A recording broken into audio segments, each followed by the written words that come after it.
Boa noite! Hoje, segunda-feira, mais uma semana começando. Vamos lá, minha gente, conversar um pouquinho mais, debater sobre o Maio Amarelo.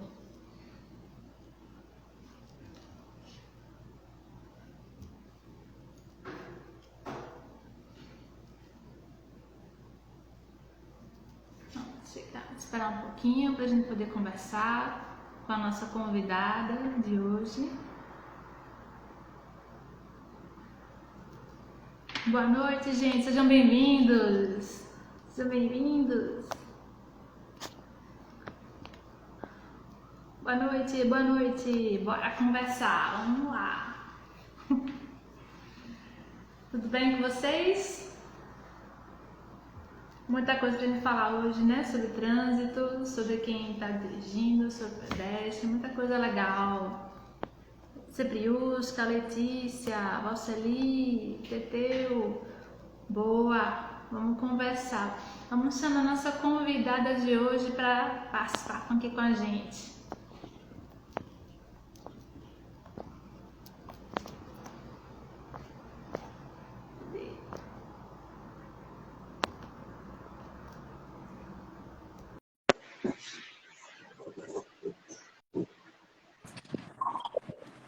Olá, gente. Boa noite. Tudo bom, Willa?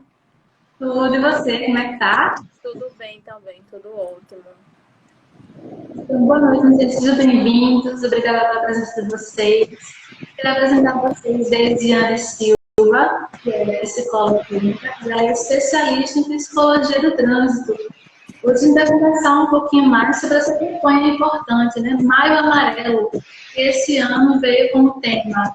Maio Amarelo, respeito e responsabilidade, pratiquem no trânsito, né? A gente fala sobre prevenção de acidentes, né? E a acidente de trânsito foi apontada como a nona causa de morte no mundo, né? Isso é uma estatística importante, relevante, a gente parar e refletir sobre o assunto, né? Discutir com quem pode saber, né? Para tomar uma consciência de mudar de atitude, evitar esse tipo de coisa. Então, obrigada, Deise, por aceitar esse convite. É um prazer ter você, uma amiga, para dividir seus conhecimentos, nos ajudar a entender melhor sobre esse assunto. Vamos aí, né? Estamos aí para responder as perguntas, tirar as dúvidas. Se alguém quiser, pode perguntar. Né? A gente está aí nesse mês de conscientização. A gente tem um índice muito alto de acidentes de trânsito e foi daí que surgiu a necessidade da gente criar um mês de maio, né? O Maio Amarelo, para poder fazer essa conscientização. Certo. Então, para a gente começar a entender sobre esses aspectos que o Maio Amarelo vem alertar para a gente, Deise, explica para a gente o que a atitude comportamental no trânsito significa para o número de mortes e feridos no trânsito no Brasil. Vamos lá, Willa, veja só. Hoje a gente tem, em média, 80 pessoas que morrem por dia por conta de acidente de trânsito, né? Esses dados vocês encontram aí facilmente no site dos órgãos competentes que fazem esses cálculos diariamente, né? E a gente tem um número mais agravante ainda, que a cada 7 minutos, a cada 7 minutos, uma pessoa se fere por conta de acidente de trânsito. 90% desses acidentes são causados por imprudência. Né? E a gente para pensar na temática principal do Maio Amarelo, que é a responsabilidade, né, sobre o nosso ato de dirigir, o nosso ato enquanto, né, condutor de um veículo, seja ele de que porte for. A gente tem três fatores, né, que podem causar acidentes, que é o fator via, né, quando a gente tem algum tipo de instabilidade na via, um buraco, uma falta de sinalização, enfim. A gente tem o fator veículo, né, que é quando o veículo não está em dia com a manutenção, pneu careca, enfim. E a gente tem o fator humano, que são as falhas humanas que a gente tanto conhece, né? Que é justamente utilizar celular durante a direção, se embriagar, a irresponsabilidade diante do ato de dirigir. E esse fator humano, ele é extremamente preocupante, porque ele é o que mais causa, né, o acidente de trânsito hoje. Ele faz parte desse índice aí dos 90%, que é a imprudência. Aí a gente para pensar o que o comportamento ele poderia auxiliar ou melhorar esse número, que é extremamente alto, absurdamente alto. É exatamente o comportamento que muda, né, esse número. Se a gente passar a ter mais prudência, se a gente passar a ter mais consciência, se a gente poder parar para pensar que a gente está vivendo em grupo, numa sociedade, a gente não vive de maneira singular, a gente não vive de maneira individual, digamos assim, a gente começa a diminuir, né, esses números. A gente passa a ter menos gente morrendo, a gente passa a ver que a cada 1 minuto não vai precisar morrer 7 pessoas, ou a cada 7 minutos vai precisar morrer uma pessoa por conta de um acidente de trânsito, entendeu? Acho que é basicamente isso. Certo. Então, assim, qual a importância do estado emocional ou mental na prevenção de acidentes? Porque como eu pode influenciar nessa estatística de acidentes? Não entendi. Tu fala um pouquinho mais alto, só que o teu áudio está um pouquinho... Qual a importância do estado emocional ou mental da pessoa no trânsito, seja condutor ou motociclista, ciclista, pedestre? Qual a influência do estado emocional na prevenção de acidentes? A influência, ela é 100%, né?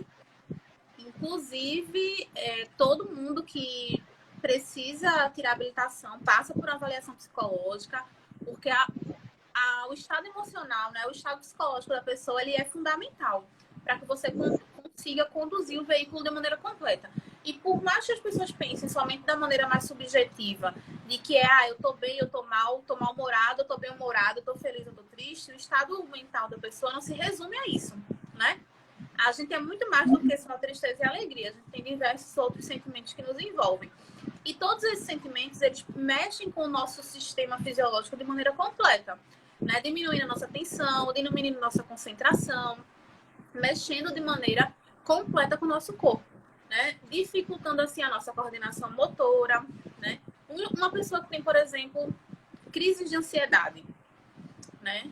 É um estado emocional muito crítico para a pessoa conduzir um veículo, porque se ela tiver uma crise de ansiedade grave durante a direção, ela pode causar um acidente, porque ela vai ter taquicardia, tremores, sudorese, ou seja, ela pode escorregar a mão na marcha, ela pode perder o controle do veículo no volante. Então, assim, é extremamente importante que as pessoas estejam em dias com a sua saúde emocional, que as pessoas tenham autoconhecimento, de observar, hoje eu estou muito estressada, hoje eu estou muito... hoje eu estou com a minha ansiedade à flor da pele, então hoje eu não vou dirigir, né? Eu não dormi bem na noite anterior, eu não vou dirigir por conta disso. Então, é extremamente importante que as pessoas façam essa autoavaliação antes de simplesmente pegar o veículo e dirigir de maneira automática, porque é isso que acontece.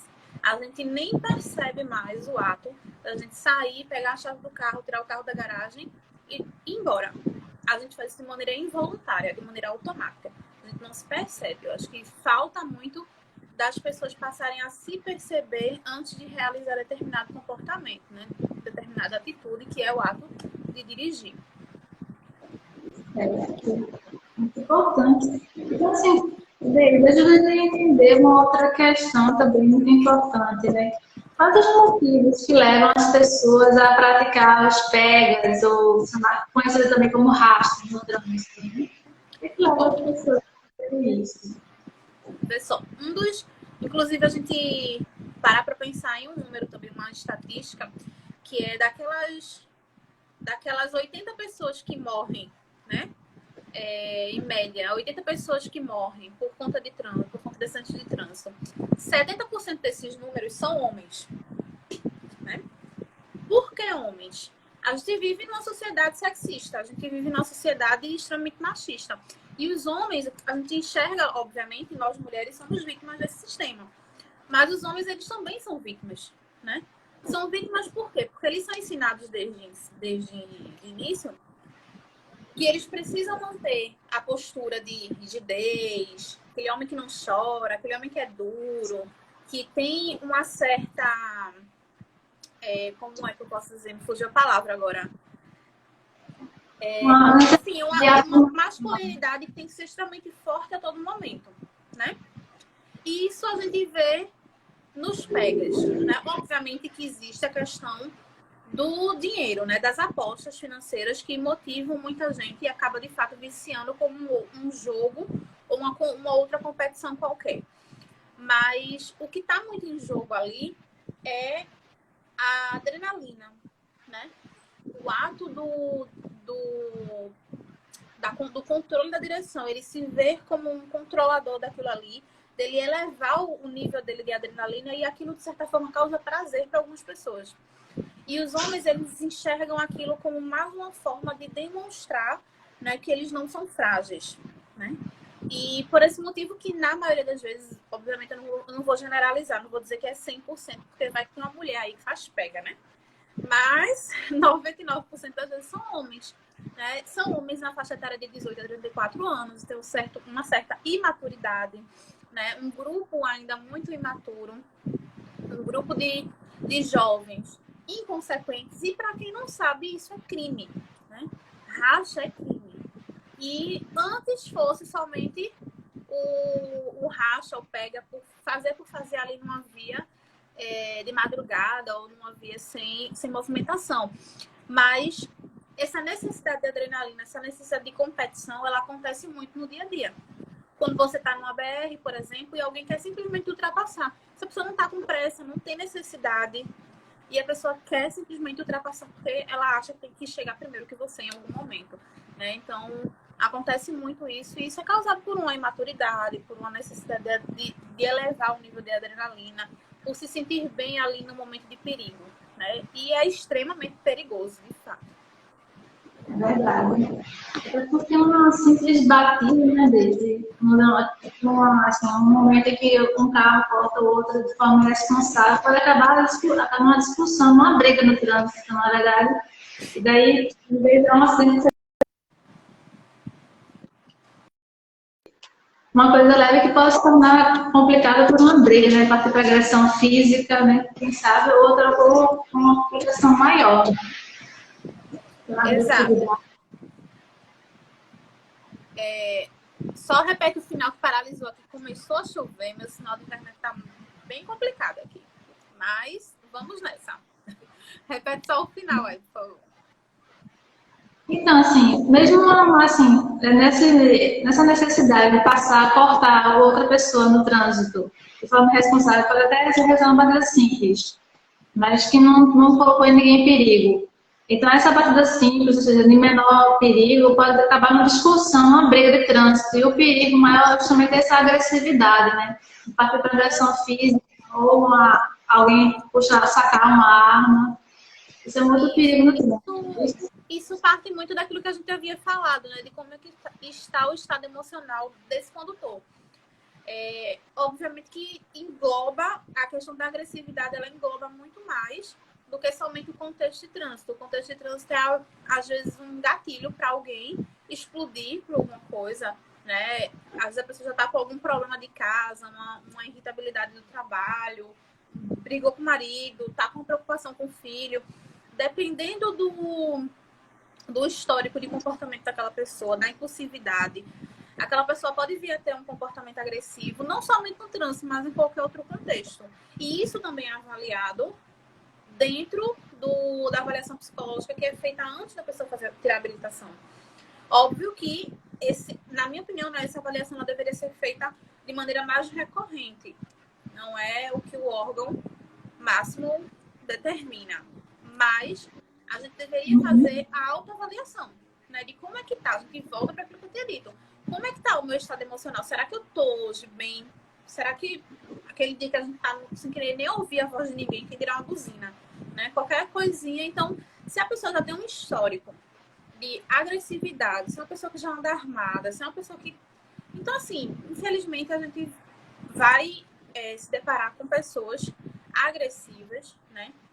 Impulsivas, e a gente volta à questão da responsabilidade, da consciência, que é de cada um e que tem que vir de berço, questão de educação. Educação desde a época de escolar. A gente tem que ouvir falar de trânsito mais. Desde criança, não é somente o sinal verde, o vermelho e o amarelo. Existe muito mais do que simplesmente a sinalização e a faixa de pedestre, que é basicamente o que a gente aprende lá no primário, na escola.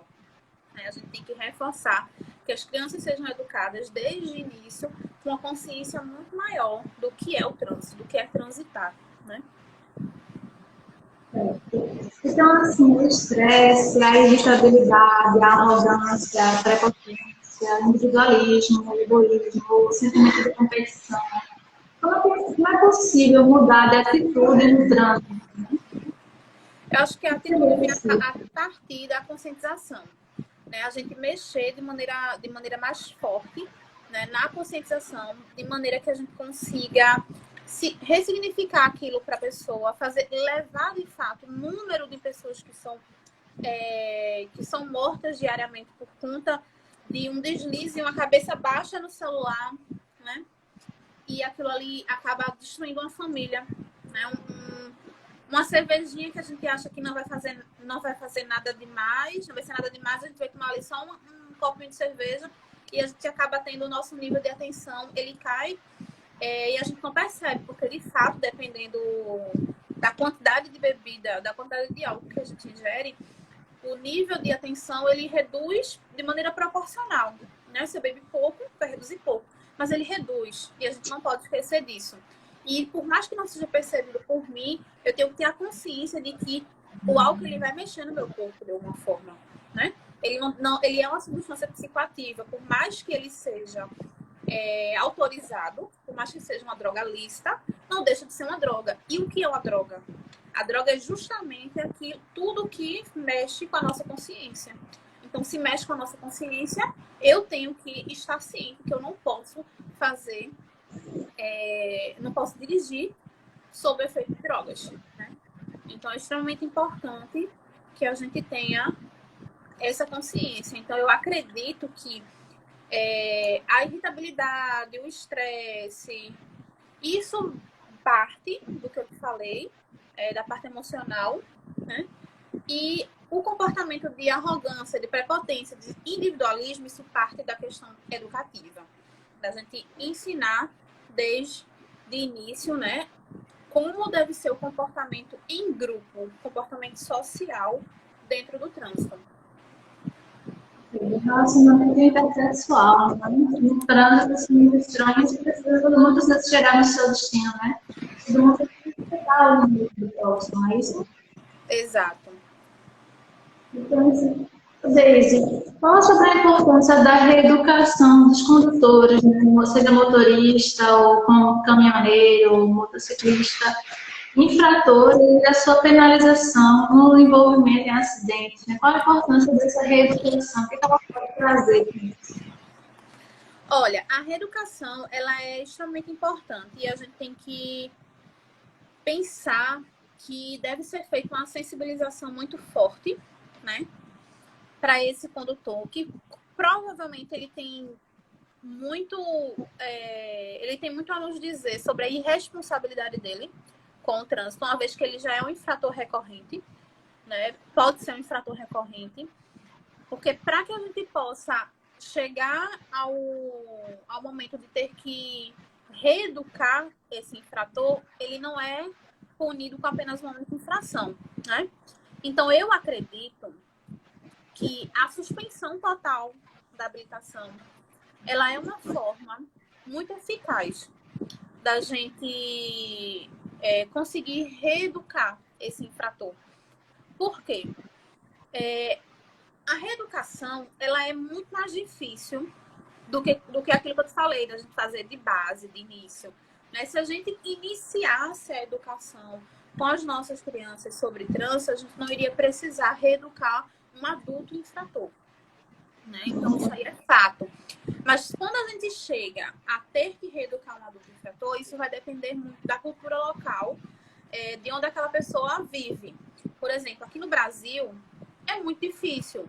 É muito difícil a gente conscientizar as pessoas, é muito difícil a gente conseguir convencer as pessoas de que elas estão erradas. Aqui se resolve tudo basicamente no dinheiro. Se você mexer no bolso, Se a multa e a penalidade for alta, aí a pessoa não faz, né?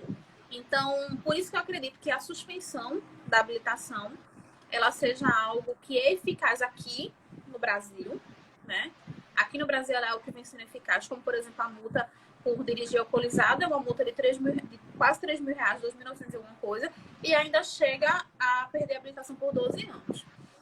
Óbvio que as nossas leis têm muitas brechas, então, para a pessoa vir a perder a habilitação e para a pessoa vir a ter que pagar 12 mil reais, não basta só ser pego no bafômetro, tem outras entrelinhas nas leis que dá brecha para as pessoas se saírem.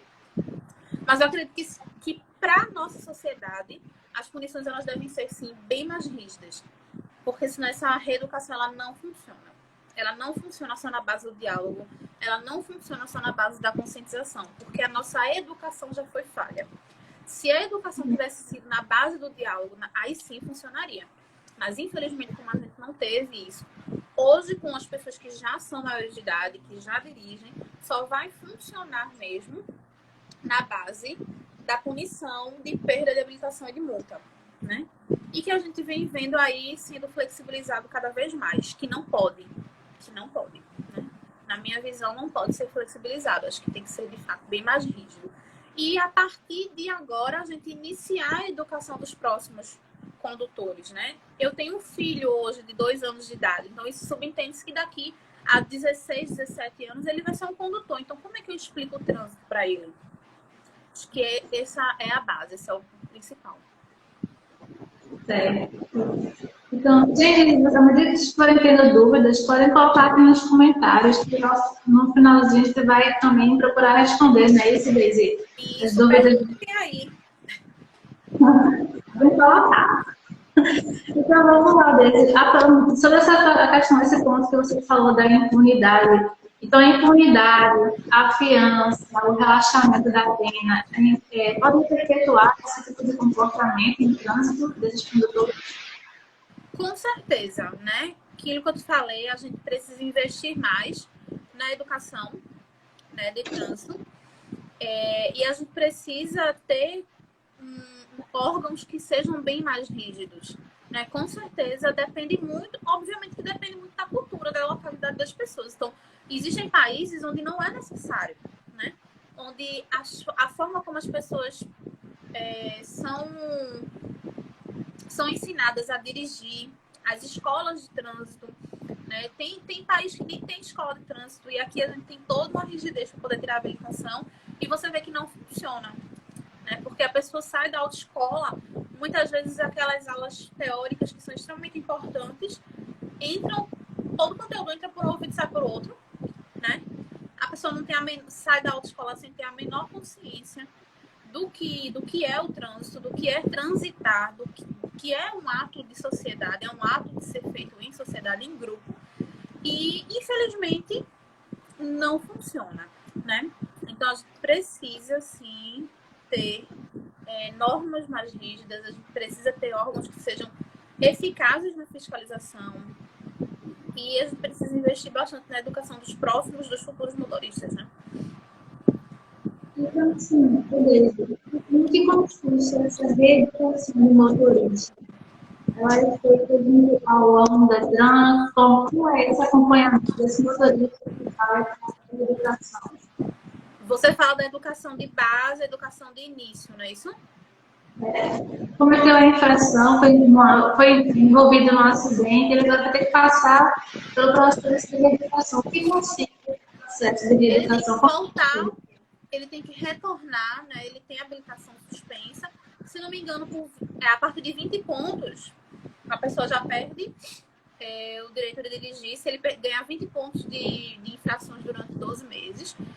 E ele tem que retornar para um centro de formação de condutores, que são as autoescolas, para poder cumprir uma carga horária, uma determinada carga horária de aulas teóricas, que são aulas voltadas para a conscientização do trânsito, aulas que vão... Algumas autoescolas são bem incisivas, assim, na sensibilização, né? Mostram acidentes feios, mostram pessoas vítimas mesmo, mas isso, assim, não funciona tanto, né? não funciona tanto porque você termina criando uma repulsa na pessoa que está assistindo. Já imaginou você ter que estar ali assistindo e você vê pessoas feridas gravemente, feridas expostas. E eu já vi situações em que isso é de fato exposto nas autoescolas, através de vídeos, de acidentes graves. Eu acho que isso choca muito, né? Choca, mas é só ali naquele momento. Acho que a conscientização ela tem que ser mais efetiva e tem que ser duradoura, né? Não é somente ali naquele momento. Acho que a gente, os órgãos, eles deveriam investir muito mais na fiscalização. Porque esses números que eu estou te falando, que eu te disse logo no início da live, em relação à quantidade de acidentes que são por imprudência humana, são os números registrados. E aqueles acidentes que são rápidos, que não tem vítima, que a gente negocia ali rapidinho e a pessoa vai embora e eu vou embora. Né? Se houvesse uma fiscalização efetiva, isso não aconteceria com tanta frequência. Né? Seriam acidentes de fato, aqueles que são difíceis de controlar ou de prever. Mas a gente está falando de acidentes que são possíveis de serem prevenidos, né? São os acidentes causados por imprudência humana. Então, não vai ser importante na situação. Não estou te ouvindo, Ila. Não consigo te ouvir. Teu som está um pouco ruim. Está ouvindo agora? Agora estou ouvindo. Então, o motorista foi pego numa fiscalização, imagina. Mas se ele se recusar a fazer o teste do bafômetro, quais os sinais físicos ou comportamentais da presença da embriaguez ou talvez do entorpecimento por drogas? Como é possível reconhecer isso? Olha, existe uma tabela, né, de alcoolemia, se eu não me engano o nome. É uma tabela que você encontra até acho que no próprio site do Detran você encontra. E de acordo com o nível do álcool, né, de gramas de álcool por litro de sangue, né, de 0,2, que é o que determina através do bafômetro, você consegue identificar que para cada nível de álcool no sangue tem uma quantidade de sintomas, alguns sintomas que podem acontecer com a pessoa alcoolizada, embriagada. Mas, visivelmente, a pessoa se recusou, não dá pra gente medir, existem coisas que tem como a gente observar, como, por exemplo, os olhos vermelhos, né, uma alteração leve da consciência, você percebe que a pessoa está falando um pouco lento, né, o odor de álcool, que é extremamente visível, né, a dificuldade para andar, ela pode ser sutil ou pode ser muito mais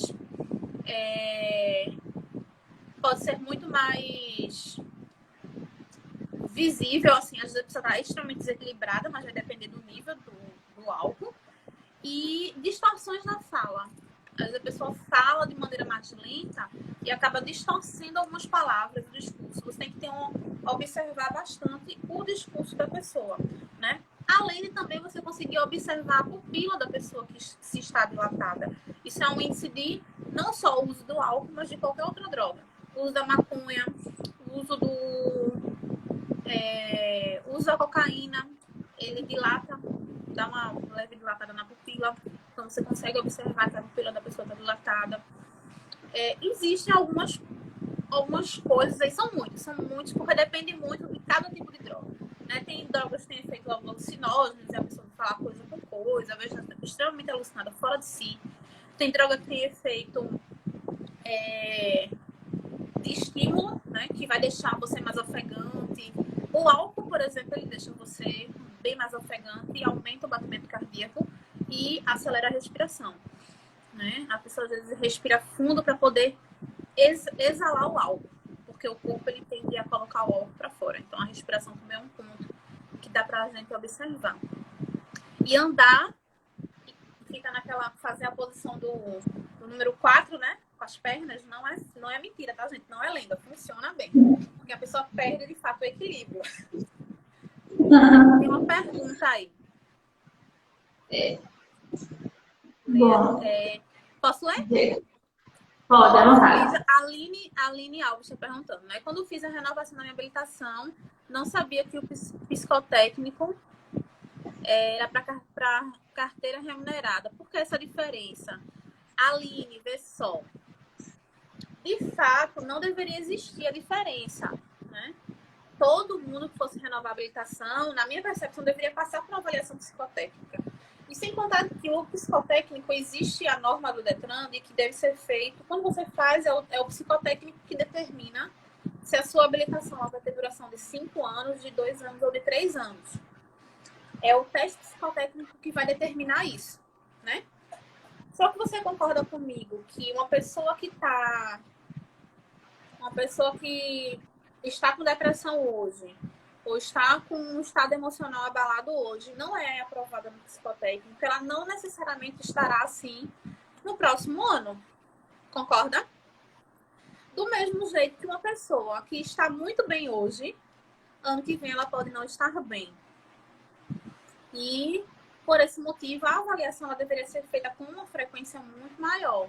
Mas hoje, infelizmente, os órgãos eles determinam que tem que ser feito somente, né, quando o psicólogo avalia que o estado emocional está ótimo, perfeito, então dá ali 5 anos. Tá mais ou menos 3 anos. Olha, estou em dúvida, não está 100%, refaz o teste. Ainda assim, não passou 100%, 2 anos. E com 2 anos essa pessoa retorna. Se a habilitação dela for um tempo reduzido de 2 anos, ela vai voltar para o psicotécnico, né? Mas isso é uma questão do órgão, do Detran. Não é uma questão que a psicologia determina. Não é algo, porque se fosse determinado pela psicologia, todo mundo teria que fazer. Mas a distinção entre o trabalho remunerado, quando você coloca a observação, o trabalho remunerado na habilitação, e quando você não coloca, é porque subentende que para trabalhar, para prestar serviço, você precisa precisa ter uma avaliação mais rígida sobre aquele trabalhador, né? Que você não está dirigindo só para si. Que na minha percepção é errado, porque se você dirige só, você nunca vai dirigir só para si, seja trabalhando ou seja dirigindo para uso próprio, porque você está numa via coletiva. Sempre vai estar numa via coletiva. Então, na minha opinião, a avaliação psicológica deveria ser feita com mais frequência, independente dessa distinção. Mas, respondendo a pergunta, a distinção é feita simplesmente por uma norma do órgão, que é o Detran. Muito bem colocado, Deise. Então, assim, a educação para o trânsito, ela resulta na prevenção do acidente, ou seja, ela tem resultado positivo. Willa, por favor, responde. Pergunta novamente, que o som está um pouco com ruído aqui para mim. A reeducação para o trânsito, consegue ouvir? Consigo. Então, a reeducação para o trânsito traz resultados na mudança de comportamento para a prevenção de acidentes. Ela resulta numa mudança. Com certeza, sim, sim. Se a gente precisasse... a gente precisa, né, diminuir drasticamente o número de acidentes. E para a gente conseguir fazer isso, a melhor forma é reeducar. É fazer o que a gente está fazendo aqui hoje, né? Falando com essas pessoas, conscientizando essas pessoas, mostrando para elas que o ato de dirigir ele não pode ser sempre automático. A gente tem que observar o que a gente está fazendo, a gente tem que sair um pouco mais desse modo automático, fazer aquela autoavaliação todos os dias. Antes de sair de casa, antes de pegar o carro, observar se você está bem, né? Observar como é que está teu estado de humor, observar como é que está teu estado de espírito, como é que eu vou sair hoje, eu estou bem, eu estou namorado, eu vou brigar com todo mundo. Porque você pode pegar um trânsito, você vai se aborrecer. E assim, não é que você esteja, eu estou estressado, não vou dirigir. Não é isso. Eu estou estressado, mas eu consigo ter controle emocional. Porque estressado, triste, chateado, preocupado, qualquer pessoa vai estar. Mas a questão não é estar, é saber lidar com isso, né? Então, pessoal, coloquem a psicoterapia em dia para vocês aprenderem a lidar com essas emoções. É importante, viu? Então, deixa eu fazer uma outra pergunta. Então, por exemplo, numa situação de trânsito engarrafado, muita gente fica estressada, nervosa, ansiosa, está atrasada para um compromisso. Lista algumas dicas de como lidar com essa situação para não prejudicar a saúde, né, fisicamente, principalmente quem tem pressão alta. lidar de uma forma melhor, né? Administrar essas emoções. Eu acho que o principal é você conseguir manter a calma, né? A gente tentar manter a calma, e para isso, eu acho que a respiração, existe uma técnica que é maravilhosa, que é a técnica da respiração, que ela funciona para quase tudo que se refere à nossa emoção. Ela estabiliza o nosso corpo, né? Você inspira, respira várias vezes, segura durante 4 segundos, solta de maneira lenta e tentar oxigenar teu cérebro para que você consiga elaborar, né, todas aquelas ideias que estão se passando na tua cabeça, de chateação, de raiva, e para que você aumente seu nível de concentração em algo que você venha fazer, que no caso é dirigir. Se eu preciso sair de casa, eu preciso pegar o carro, eu preciso buscar meus filhos na escola, tenta se conscientizar no que você vai fazer, né? Acho que a melhor dica é a autoobservação, tentar manter o controle sempre, né? E uma outra dica também, que não menos importante, é a gente não esquecer nunca que isso é uma coisa simples, assim, que muita gente não faz por falta de conhecimento mesmo, que é ler a bula dos medicamentos que a gente toma, né? Muita gente ignora isso. Um medicamento simples, né, para ansiedade, para enxaqueca, a gente esquece que aquele medicamento ele pode alterar a nossa consciência. Ele é uma droga, né?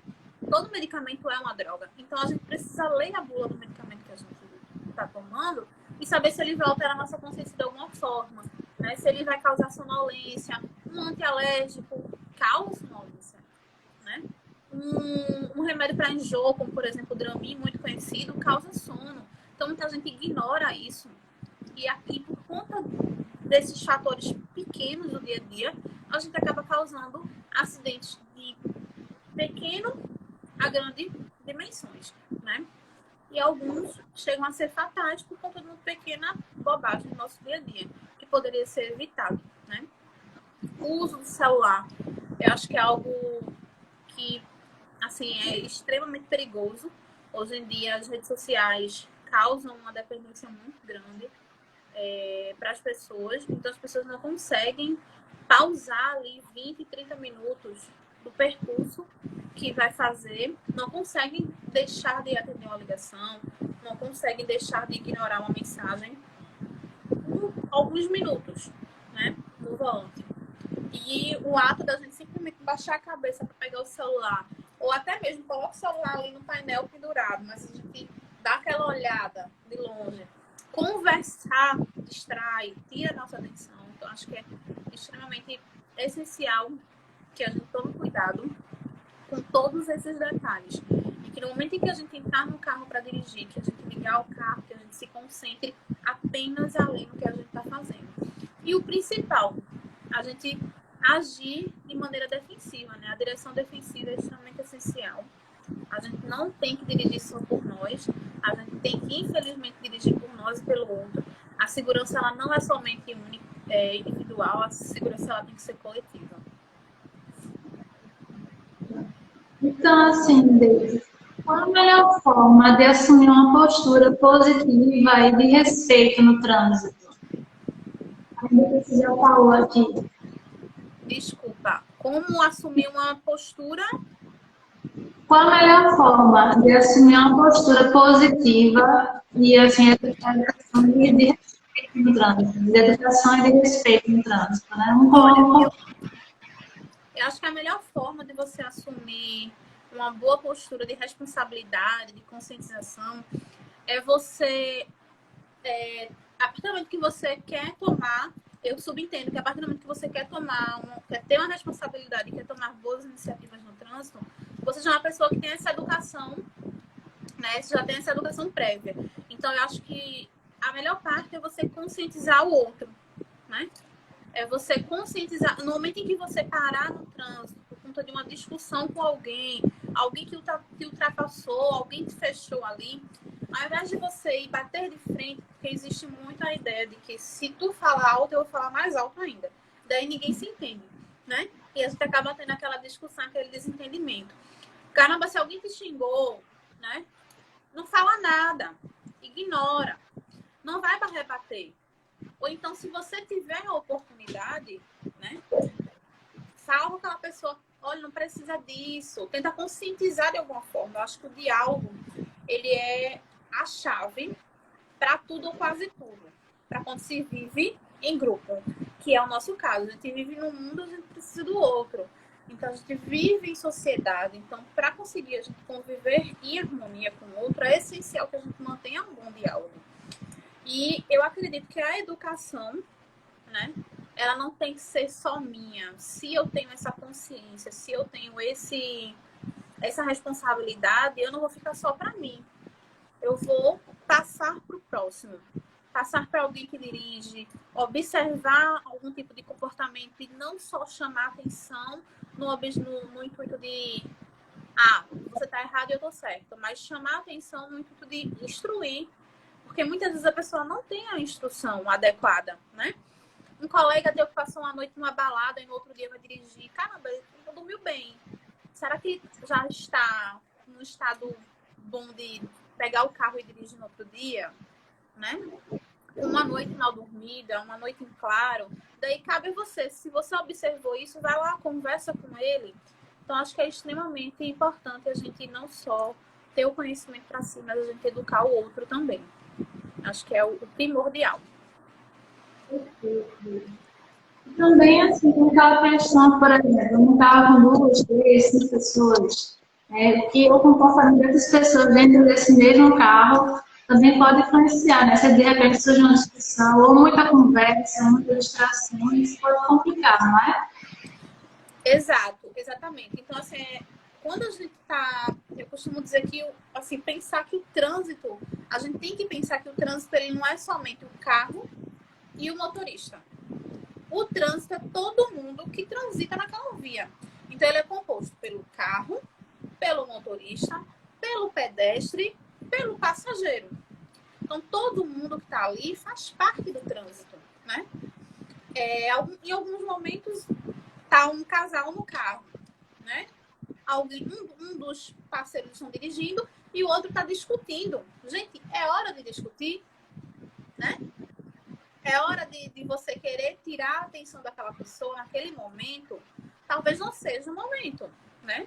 Talvez você precise esperar, ou então para o carro para discutir, para aqui, encosta, discute e depois segue, né? Mas talvez não seja a hora. Então, é muito comum a gente ver casais discutindo no trânsito. É muito comum. Né? A gente diz, se você tiver com o vidro baixo, você até escuta a briga do lado.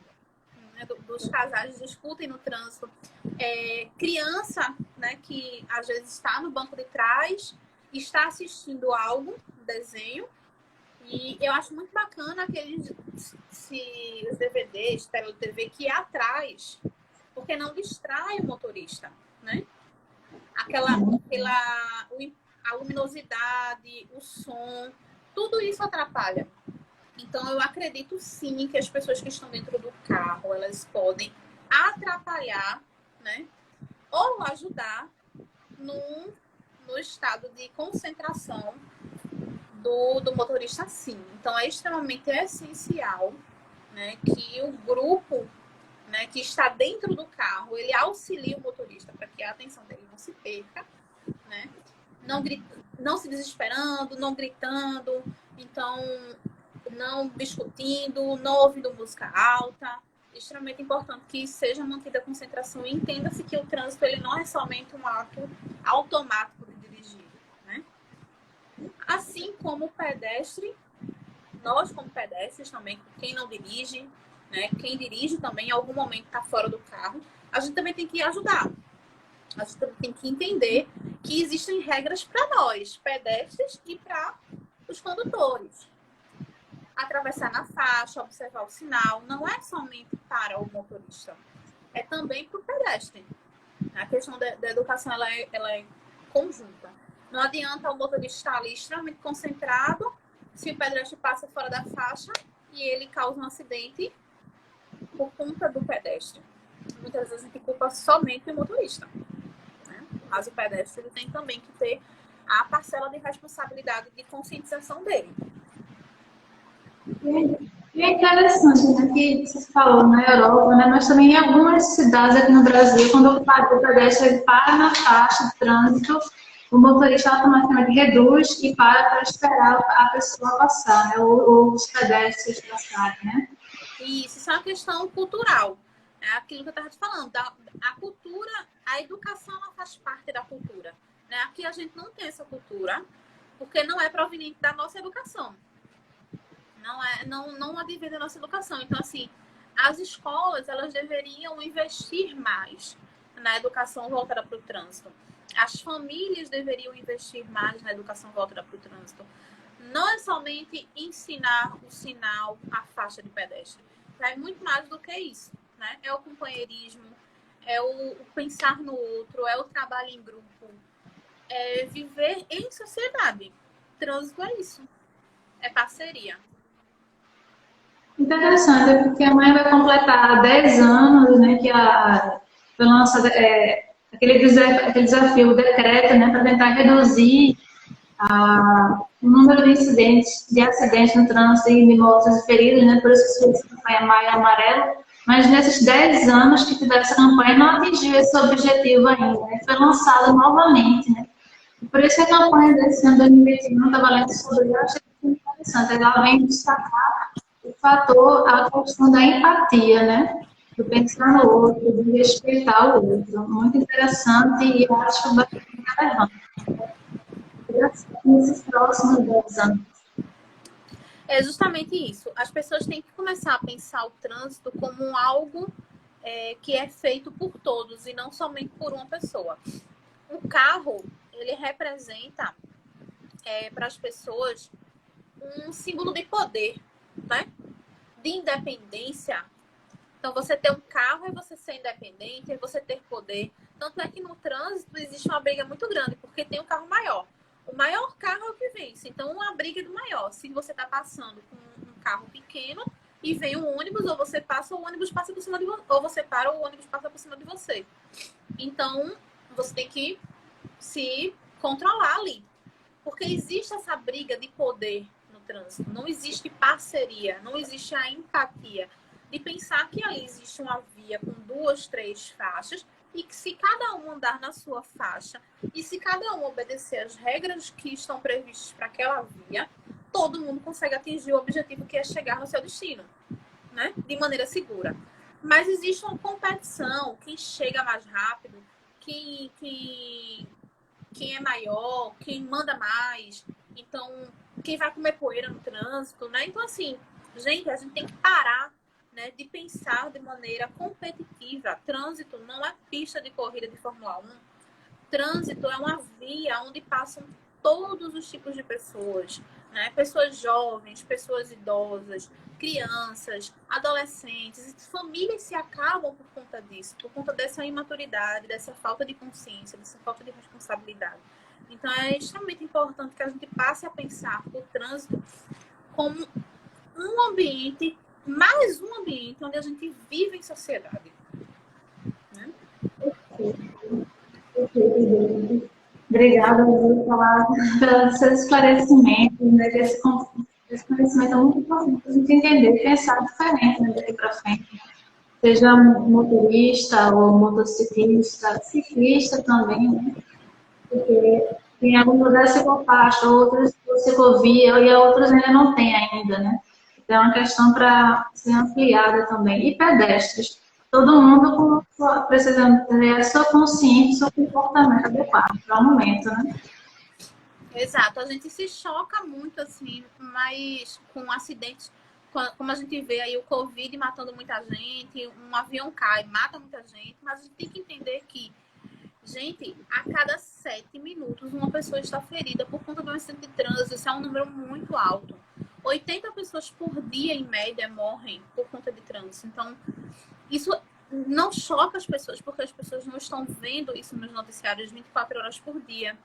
Como a gente vê outras coisas, né? A gente vê aí o Covid, por exemplo, tá 24 horas por dia, você vê que tá matando muita gente, mas vocês não têm, óbvio que a dimensão não é a mesma, não estou querendo comparar, mas assim, eu estou querendo só dizer para vocês que como não é algo que a mídia mostra de maneira muito frequente, as pessoas passam a não se sensibilizar, né?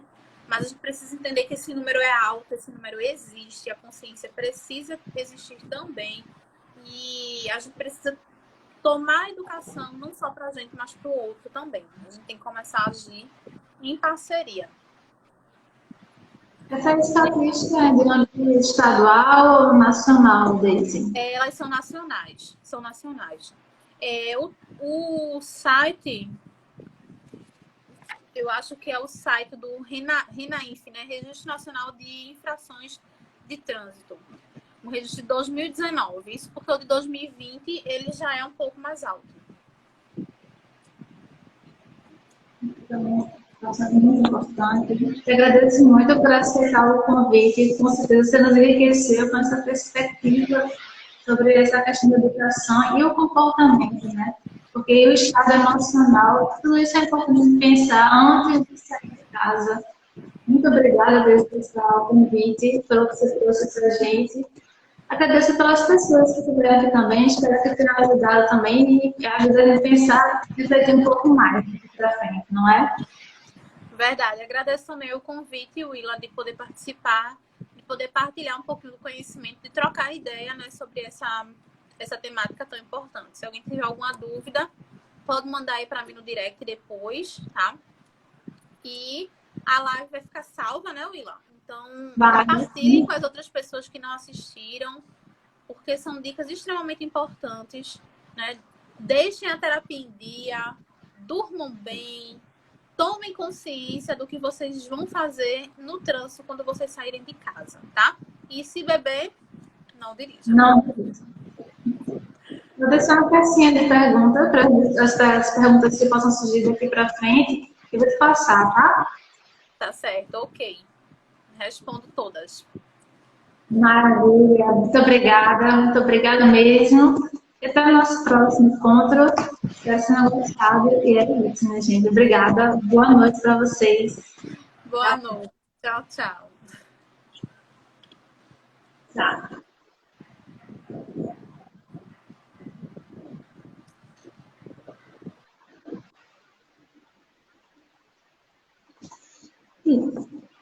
Boa noite, gente. Deixa eu ver se tem mais alguma pergunta de vocês aqui nos comentários, porque a gente vai passando para a Daisy para responder vocês, certo?